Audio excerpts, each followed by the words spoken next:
बहादुर सेनापति। दूर दूर तक चौड़ी सपाट भूमि, कहीं कोई साया नहीं। पीछे एकमात्र जल विहीन सूखा तालाब, उसी में गड्ढा खोदकर पड़े थे। सोच रहे थे कि कब चार्ज का ऑर्डर मिले, कब वे अपने दिल की निकालें, लेकिन दुश्मन खामोश था। कोई भी नजर नहीं आता था और ये उतावले हो रहे थे। उन्होंने सुना था कि दुश्मन का तोपखाना सिर्फ 4 मील है। रफीक बोला, 4 मील भी कोई रास्ता है? जीत सिंह ने कहा, और फिर टैंक, मशीन गन, कार, सब कुछ तो है उनके पास, फिर भी जान निकलती है। कहकर वह मुस्कुराया। माथा गर्व से ऊंचा उठ गया।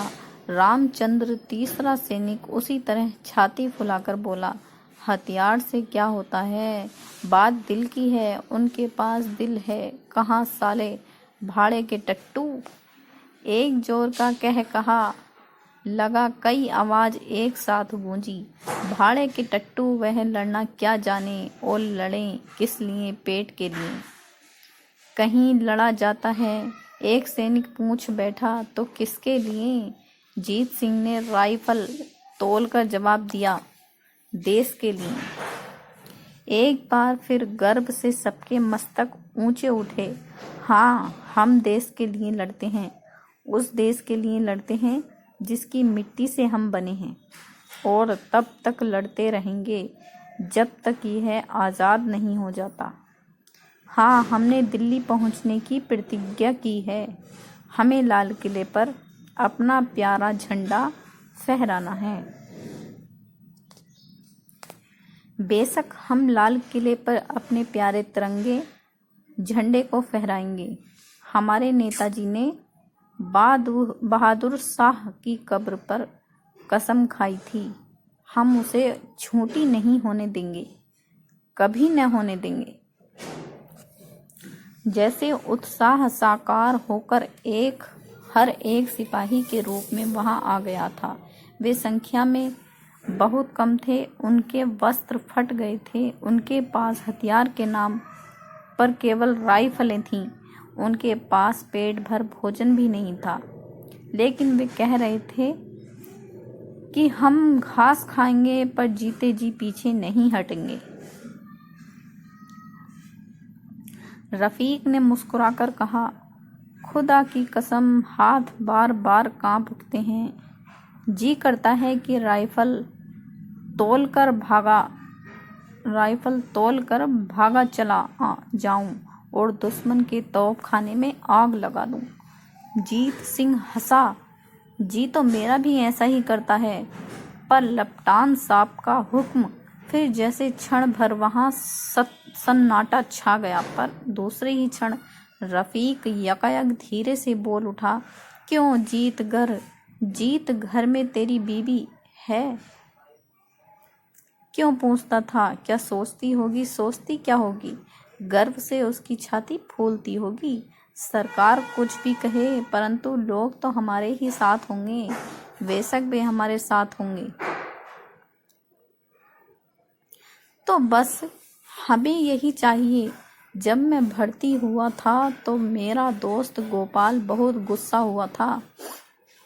अंग्रेजी है ना, लेकिन उसे क्या पता कि आज मैं भी उसी राह का राही हूँ। लौट सका तो। तभी उसके लेफ्टिनेंट कमांडर ज्ञान सिंह वहां आ गए। सिंह के आखिरी शब्द उन्होंने सुने। मुस्कुराकर कहा, लौटने की चिंता है तुम्हें? जीत सिंह का मुंह फक हो गया। वह खिसिया गया, परंतु दूसरे ही क्षण दृढ़ता से मुड़कर उसने कहा, नहीं नहीं लपटान साहब, मैं लौटना नहीं चाहता। मैं अपने दोस्त की बात कह रहा था जो मुझसे नफरत करते थे। कमांडर बीच में बोल उठा, हाँ, मेरा भी एक दोस्त है, वह भी मुझसे नफरत करता है। कहता था कि मैं पेट के लिए लड़ने वाला हूँ, मैं गुलाम देश के लिए क्यों नहीं लड़ता। रफीक बोला, जी लपटान साहब, यही बात थी जीत यही कहता था, अगर लौट सका तो कहेगा। नहीं, जीत बोला, मैं नहीं लौटना चाहता हूँ, मैं यहीं मरना चाहता हूँ। रफीक बोला, और मैं भी। कमांडर का मुख चमक उठा। उसने जीत सिंह के कंधे पर हाथ रखकर कहा, घबराओ नहीं, मैं जानता हूँ कि तुम यहीं मरना चाहते हो। हम सब यहीं चाहते हैं, और विश्वास रखो, मैं भी तुम लोगों के साथ यहीं इसी मिट्टी में अपने देश के लिए लड़ते लड़ते सो जाना चाहता हूँ। सूखे काठ को एक चिंगारी भस्म कर सकती है, परंतु महादावानल में उसकी क्या बिसात। वह देख रहा था कि उसके सैनिक यंत्र की तरह राइफल चला रहे थे। उनके मुखों पर पसीना बहने लगा था, लेकिन उनकी आंखें लक्ष्य पर लगी थीं। उनके हाथ लक्ष्य की ओर निशाना साध रहे थे। ये फुर्ती से पेटी खोलते, चढ़ाते और फिर दागते, दन दन दनादन दननन दन दन, और इधर टैंक मशीन गन आग फेंकती, सैनिक हथगोले फेंकते, और वह देखता। दोनों सैनिक गद हो उठे। उनके नेत्रों में गर्व की लाली और स्नेह का जल उमड़ा, और अपनी सुगंध से सबके दिलों को महकाता हुआ दूर तक फैल गया। रफीक बोला, पर लपटान साहब, दुश्मन क्या अफीम घोलकर सो गया है? जीत सिंह, हाँ, आप हुक्म कीजिए, हम उसे ढूंढ लेंगे। कमांडर ने कहा, ढूंढने के लिए हमारी पतरोल गई हुई है, उसके आने पर कुछ किया जाएगा।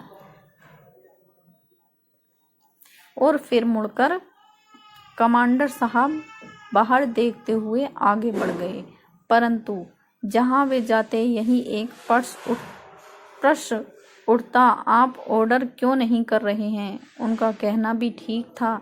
दूसरा दिन बीत चला था, दुश्मन कहाँ कहीं पता नहीं था। इसी तरह तीसरा दिन आया। उपाय उगकाइला मैदान में प्रकाश चमक उठा। पक्षी बोले, लेकिन सब ओर से सैनिकों ने कहा, दुश्मन कहाँ है? हम उसे पूछेंगे। वह अब क्यों नहीं आया? कमांडर ने कहा, डरो नहीं, वह आने वाला है, हम तैयार हो जाएं। वे चिल्लाए, हम तैयार हैं।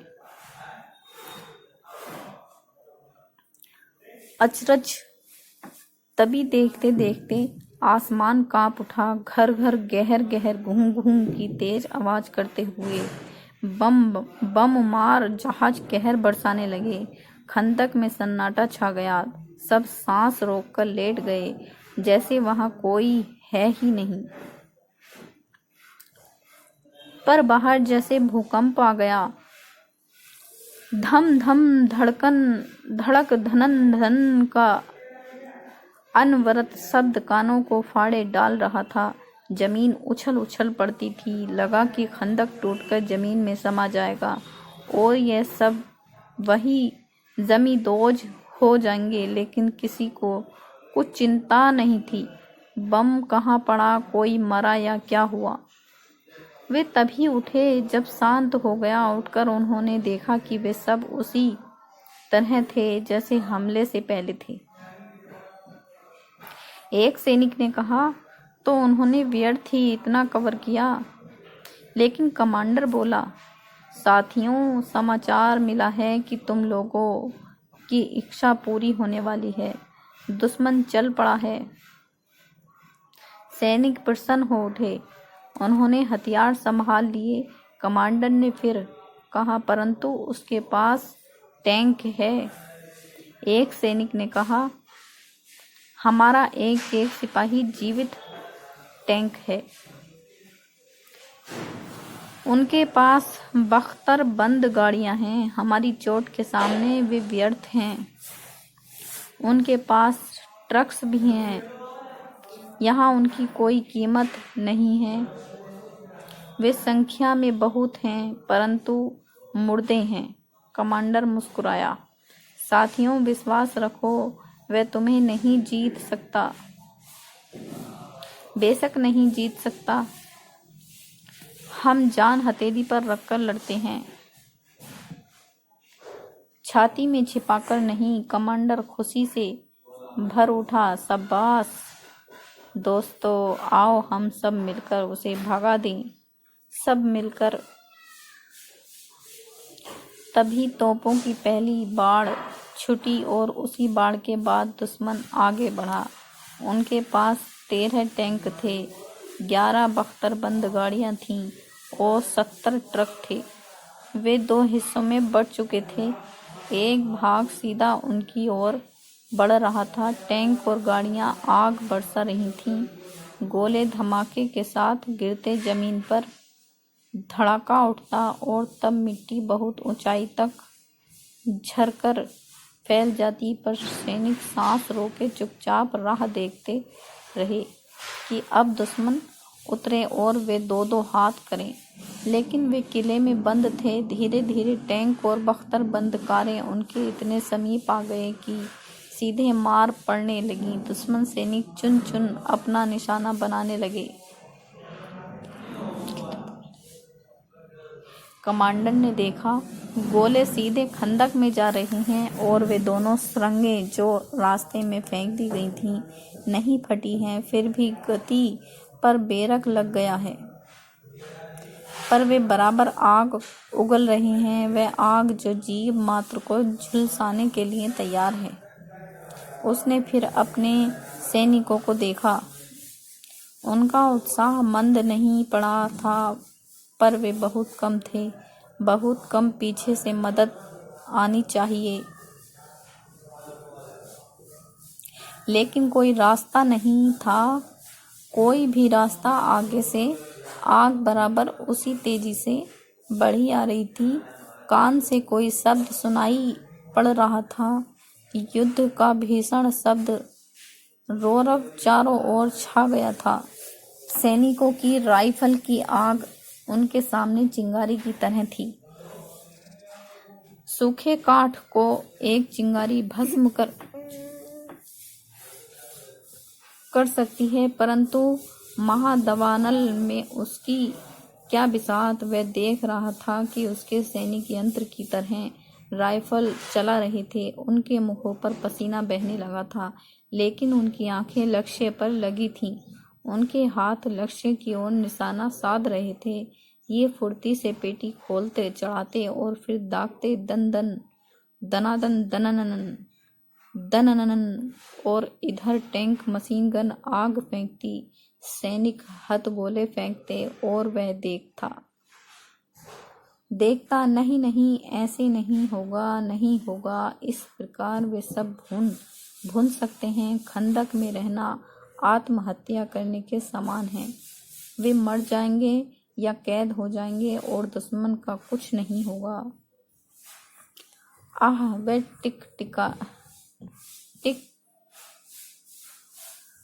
वह किटकिटाया। दुश्मन का कुछ नहीं होगा। दुश्मन के सैनिक बहुत थे, परंतु आजाद हिंद फौज के सैनिकों का उत्साह संख्या की परवाह नहीं कर रहा था। उनके कदम बढ़ना जानते थे। उनकी आंखें दुश्मन पर थीं। उनके हाथों में बायोनेट थी। वे नारा लगाते, नेताजी की जय, और दुश्मन पर टूट पड़ते। उनका बहादुर कमांडर बराबर उनके साथ था। वह लड़ रहा था, पर उसकी आंखें मैदान की स्थिति को जांच रही थीं। उसने जान लिया था कि वे संख्या में कम हैं, पर वे पीछे नहीं हटेंगे, और वे नहीं हटे। वह चिल्लाया, शाबाश वीरों, बढ़े चलो। नेताजी के नाम पर धब्बा न लगने पाए तो वह क्या करें, आखिर क्या करें। दिमाग बड़ी तेजी के साथ घूमा। वह एक सुरक्षित स्थान पर खड़ा था। वह सब कुछ देख रहा था अपने मुट्ठी भर सैनिकों का उत्साह और दुश्मन के किले से उमड़ती हुई आग, जो कुछ ही क्षणों में सबको फूंक सकती थी। नहीं, ये नहीं होगा। वह कायर की मौत है और आजाद हिंद का सैनिक। कायर की मौत नहीं मर सकती। नहीं, कभी नहीं। बस इस क्षण में विचारों का एक समूह, घटनाओं की एक लंबी तालिका उसके मस्तिष्क में आई और गई और वह चिल्ला उठा। चार्ज जैसे बिजली कौंध गई, तूफान फूट पड़ा। सैनिक मौत की तेजी से खंदक से बाहर निकल आए और बायोनेट लेकर इस ही दुश्मन पर धावा बोल दिया। सबसे आगे वह उनका कमांडर जो था, चिल्ला रहा था, नेताजी की जय, इंकलाब जिंदाबाद, आजाद हिंदुस्तान जिंदाबाद, चलो दिल्ली, जय हिंद। सैनिक उन नारों को दूने उत्साह से दोहराते और परवानों की तरह आगे बढ़ जाते और इन नारों की उठती हुई आवाज तोपों, टैंकों की गड़गड़ाहट से ऊपर होकर दुश्मन की छाती में भर उठी, जैसे उन्होंने मौत को सजग देखा। वे ट्रकों से उतर पड़े और फिर आमने सामने युद्ध छिड़ गया। दुश्मन के सैनिक बहुत थे, परंतु आजाद हिंद फौज के सैनिकों का उत्साह संख्या की परवाह नहीं कर रहा था। उनके कदम बढ़ना जानते थे, उनकी आंखें दुश्मन पर थीं, उनके हाथों में बायोनेट थी। वे नारा लगाते, नेताजी की जय, और दुश्मन पर टूट पड़ते। उनका बहादुर कमांडर बराबर उनके साथ था। वह लड़ रहा था, पर उसकी आंखें मैदान की स्थिति को जांच रही थीं। उसने जान लिया था कि वे संख्या में कम हैं, पर वे पीछे नहीं हटेंगे, और वे नहीं हटे। वह चिल्लाया, शाबाश वीरों, बढ़े चलो, नेताजी के नाम पर धब्बा न लगने पाए। शाबाश, आजाद हिंद तुम्हारा स्वागत कर रहा है। शाबाश। उनसे खुशी से भरकर देखा। इस धावे से दुश्मन घबरा गया।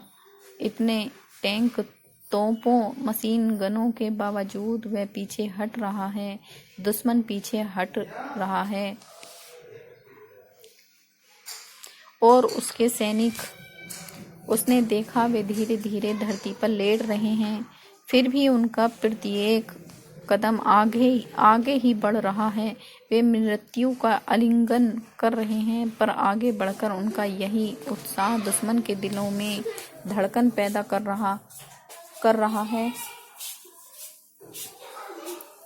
यह क्या वे फिर ट्रकों और जीपों में बैठ रहे हैं। वे फिर ट्रकों में और जीपों में बैठ रहे हैं। लो, उन्होंने घायलों को उठाया। वह हर्ष से भर उठा। उसने चिल्लाकर कहा, शाबाश मेरे बहादुर साथियों, जीत तुम्हारी है। वह जानता था कि वे सब मर सकते हैं, वह भी मर सकता है, परंतु उसने मरने जीने की कोई चिंता नहीं थी। उसने दुश्मनों को पीछे धकेल दिया था, और हुआ क्या, वे उनको पहाड़ी के पीछे दूर उस जगह तक खदेड़ देना चाहते थे। वह फिर चिल्लाया, नेताजी की जय, आजाद हिंद फौज जिंदाबाद, शाबाश बहादुरों, जीत तुम्हारी है। सैनिक तेजी से आगे बढ़े। उसके आधे साथी धरती पर लेट गए थे, पर वे आंखें मूंदे कमांडर के शब्दों पर आगे बढ़ रहे थे। तभी सहसा वह शब्द बंद हो गया। एक गोली उड़ी और कमांडर के मस्तिष्क में घुसी चली गई। वह कांपा, लड़खड़ाया और फिर गिर पड़ा। वह सैनिकों के बीच में दुश्मन के सिपाहियों की लाशों पर गिरा था। उसका हाथ राइफल पर था। उसके होठ खुले थे, मानो मुस्कुराते हों, आजाद हिंद जिंदाबाद। सैनिकों में क्षण भर के लिए खलबली मची। दूसरे क्षण तो दूसरा कमांडर आगे बढ़ आया। उसने कहा, शाबाश मेरे बहादुर साथियों, जीत तुम्हारी है। दुश्मन भाग रहा है। नेताजी की जय, आजाद हिंद जिंदाबाद, इंकलाब जिंदाबाद। और वे आगे बढ़ गए, लेकिन वे सो गया सदा के लिए सो गया था और दुश्मन पीछे हट रहा था।